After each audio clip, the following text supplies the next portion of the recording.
حضرت ابو ہریرہ رضی اللہ عنہ فرماتے ہیں کہ رسول اللہ صلی اللہ علیہ وسلم میرے پاس سے گزرے اور میں پودا لگا رہا تھا. فرمایا ابو ہریرہ کیا لگا رہے ہو؟ میں نے عرض کیا اپنے لیے پودے لگا رہا ہوں.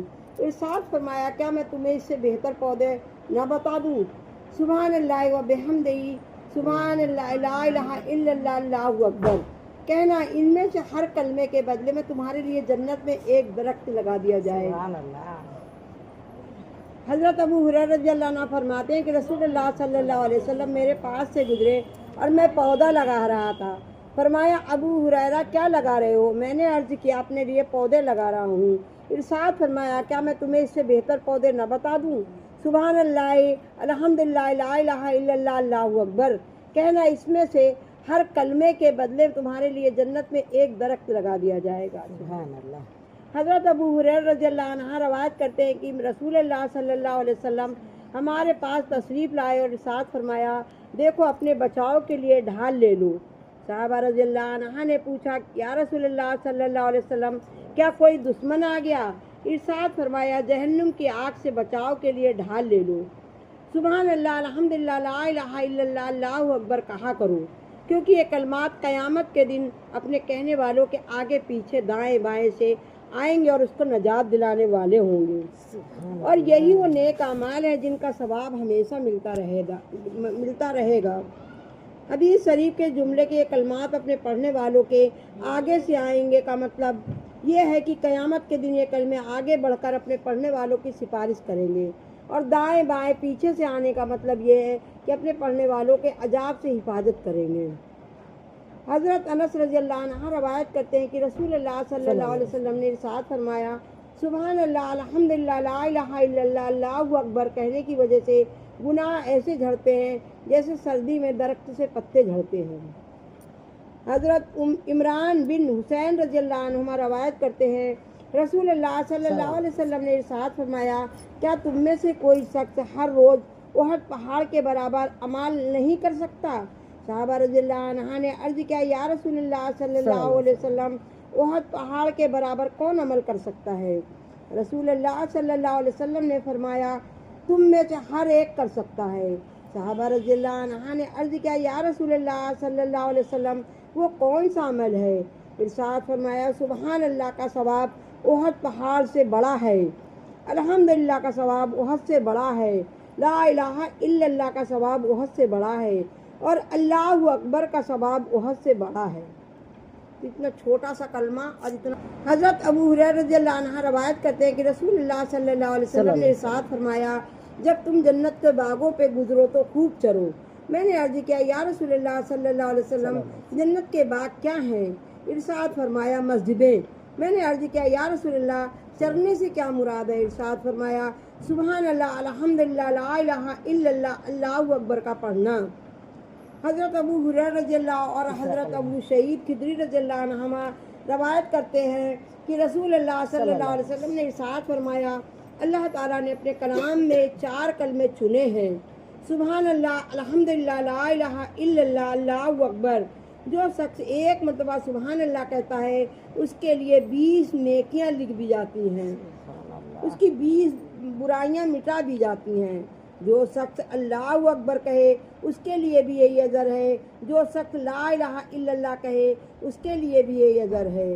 جو شخص دل کی گہرائی سے الحمدللہ رب العالمین کہے اس کے لیے 30 نیکیاں لکھی جاتی ہیں اور 30 گناہ معاف ہو جاتے ہیں. سبحان اللہ. دن بھر بولتے رہا کرو وہی اتنی نیکی بٹر جائے گی. کتنی مل رہی ہے. حضرت ابو سعید خدری رضی اللہ عنہ سے روایت ہے کہ رسول اللہ صلی اللہ علیہ وسلم نے ارشاد فرمایا باقیات صالحات کی کثرت کیا کرو. کسی نے پوچھا وہ کیا چیز ہے؟ ارشاد فرمایا وہ دین کی بنیادیں ہیں. عرض کیا گیا وہ بنیادیں کیا ہیں؟ ارشاد فرمایا تکبیر اللہ اکبر کہنا, تحلیل لا الہ الا اللہ کہنا, تسبیح سبحان اللہ کہنا, تمہید الحمدللہ کہنا اور لا حول ولا قوت الا باللہ کہنا. باقیات صالحات سے مراد وہ نیک اعمال ہیں جن کا ثواب ہمیشہ ملتا رہے گا. رسول اللہ صلی اللہ علیہ وسلم نے ان کلمات کو ملت اس لیے فرمایا یہ کلمات دین اسلام میں بنیاد کی حیثیت رکھتے ہیں.